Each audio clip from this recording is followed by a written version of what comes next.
तो स्टूडेंट, आज मैं फिर से आपके लिए लेके आई हूँ डेवलपमेंट के ऊपर कुछ टॉपिक्स। और ये कुछ इम्पोर्टेंट टॉपिक्स हैं क्योंकि इन पे टेट और सीटेट में 2 या 3 मार्क्स का लगभग आना ही होता है। और इसी इन 3-4 में ये जो प्याजे अनुसार दे रखा है ये आना ही है। इनमें से 1 या 2 में आप जो मैं बता रही हूँ वो धीरे से ध्यान से सुनते हुए आप समझिए और नोट कर लीजिए, चाहे आप स्क्रीनशॉट ले सकते हैं। देखो, मेंटल डेवलपमेंट में मनोवैज्ञानिकों द्वारा प्रमुख अवस्थाएं, ठीक है, इसमें क्या क्या है। प्याजे अनुसार सबसे पहले है संज्ञानात्मक विकास की 4 अवस्थाएं क्रमशः हैं, ठीक है। फर्स्ट नंबर पे है संवेदनात्मक गामक अवस्था जो जन्म से 2 वर्ष तक चलती है, ठीक। पूर्व संक्रियात्मक अवस्था जो 2 से 4 वर्ष है। मूर्त संक्रियात्मक अवस्था जो 7 से 11 है। और अमूर्त और औपचारिक, इसे औपचारिक और अमूर्त दोनों कहते हैं।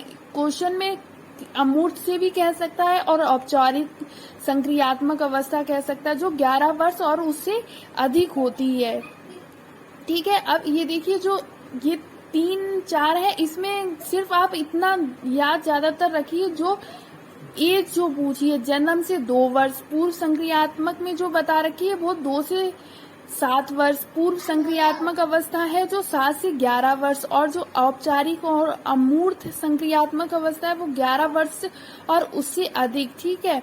और जो इसमें इम्पोर्टेंट जो है वो है पूर्व संक्रियात्मक अवस्था, ठीक है। ये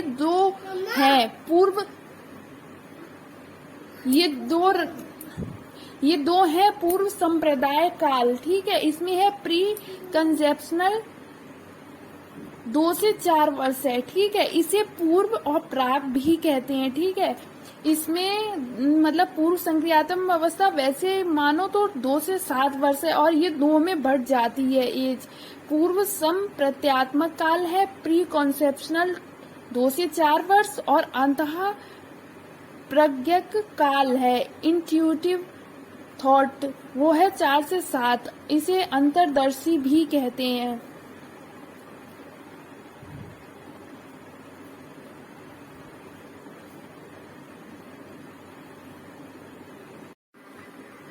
अब इसमें बताया है, दूसरा है ब्रूनर अनुसार, ठीक है। तो ब्रूनर ने क्रियात्मक, प्रतिबिंबात्मक तथा संकेतात्मक नामक 3 अवस्थाओं में संज्ञानात्मक विकास को वर्गीकृत करते हुए संज्ञानात्मक विकास की प्रक्रिया को समझने का प्रयास किया है।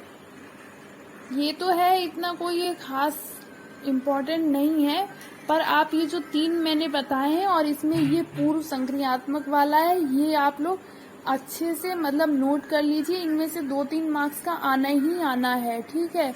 अब है इसके बाद है नैतिक विकास, मोरल डेवलपमेंट। इसमें बताया है मनोवैज्ञानिकों द्वारा बताए गए स्तर। प्याजे अनुसार प्याजे ने नैतिक विकास के 3 स्तर क्रमशः नैतिक समानता, यथार्थता नैतिक, ठीक है, और नैतिक सापेक्षता बताई है। प्याजे ने इन ये 3 स्तर बताए हैं, ठीक है। और दूसरे नंबर पे है मोरल में है, ये सब चीज आएगी मोरल डेवलपमेंट में। कोहल वर्ग ने 3 स्तरों में नैतिक विकास को बांटा है। पूर्व परंपरागत स्तर, परंपरागत स्तर, उत्तर परंपरागत स्तर, ठीक है। पूर्व परंपरागत स्तर में आएगा को आत्म केंद्रित निर्णय, दंड व आज्ञा पालन अभिमुखता तथा यांत्रिक सापेक्षित अभिमुखता नामक 2 सोपानों में बताया है, ठीक है। ये मैंने आपको ये वाला इसलिए मैंने आपको बताया क्योंकि ये वाले ज्यादा ही इम्पोर्टेंट हैं, इसलिए ये मैंने अलग से बताया। वैसे इनका विश्लेषण और ये सब बहुत ही विस्तार से बताया गया है, जो कि मैं आपको आगे बताऊंगी आने वाली वीडियोस में। तो दूसरे नंबर पे उत्तर परंपरागत स्तर सामाजिक अनुबंध, विधि सम्मत अभिमुखता तथा सार्वभौमिक नैतिक सिद्धांत अभिमुखता नामक 2 सोपानों में बांटा है, जिन्होंने कोहल वर्ग ने 3 स्तरों में बांटा है। फिर उसमें पूर्व परंपरागत, उत्तर परंपरागत, ये इनमें है। जो आत्म केंद्रित निर्णय होते हैं, दृढ़, आज्ञा पालन, अभिमुखता तथा यांत्रिक है। इसमें उत्तर परंपरागत में है सामाजिक अनुबंध, विधिमत, अभिमुखता तथा सार्वभौमिक नैतिक सिद्धांत आ जाते हैं।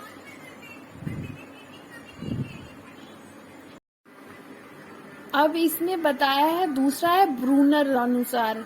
ठीक है, तो ब्रूनर ने क्रियात्मक, प्रतिबिंबात्मक तथा संकेतात्मक नामक 3 अवस्थाओं में संज्ञानात्मक विकास को वर्गीकृत करते हुए संज्ञानात्मक विकास की प्रक्रिया को समझने का प्रयास किया है।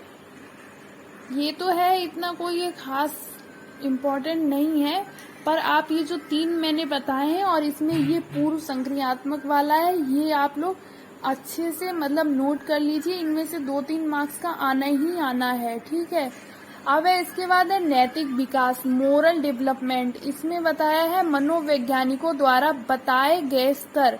पियाजे अनुसार, पियाजे ने नैतिक विकास के 3 स्तर क्रमशः नैतिक समानता, यथार्थता नैतिक, ठीक है, और नैतिक सापेक्षता बताई है। पियाजे ने इन तीन स्तर बताए हैं। ठीक है, और दूसरे नंबर पे है मोरल में है, ये सब चीज आएगी मोरल डेवलपमेंट में। कोहल वर्ग ने 3 स्तरों में नैतिक विकास को बांटा है, पूर्व परंपरागत स्तर, परंपरागत स्तर, उत्तर परंपरागत स्तर। ठीक है, पूर्व परंपरागत स्तर में आएगा को आत्म केंद्रित निर्णय, दंड व आज्ञा पालन, अभिमुखता तथा यांत्रिक सापेक्षित अभिमुखता नामक 2 सोपानों में बताया है। ठीक है, ये मैंने आपको ये वाला इसलिए मैंने आपको बताया क्योंकि ये वाले ज्यादा ही इम्पोर्टेंट हैं, इसलिए ये मैंने अलग से बताया। वैसे इनका विश्लेषण और ये सब बहुत ही विस्तार से बताया गया है, जो कि मैं आपको आगे बताऊंगी आने वाली वीडियोस में। तो दूसरे नंबर पे उत्तर परंपरागत स्तर सामाजिक अनुबंध, विधि सम्मत, अभिमुखता तथा सार्वभौमिक नैतिक सिद्धांत अभिमुखता नामक 2 सोपानों में बांटा है, जिन्होंने कोहल वर्ग ने 3 स्तरों में बांटा है। फिर उसमें पूर्व परंपरागत, उत्तर परंपरागत, ये इनमें है। जो आत्म केंद्रित निर्णय होते हैं, दृढ़, आज्ञा पालन, अभिमुखता तथा यांत्रिक है। इसमें उत्तर परंपरागत में है सामाजिक अनुबंध, विधिमत, अभिमुखता तथा सार्वभौमिक नैतिक सिद्धांत आ जाते हैं।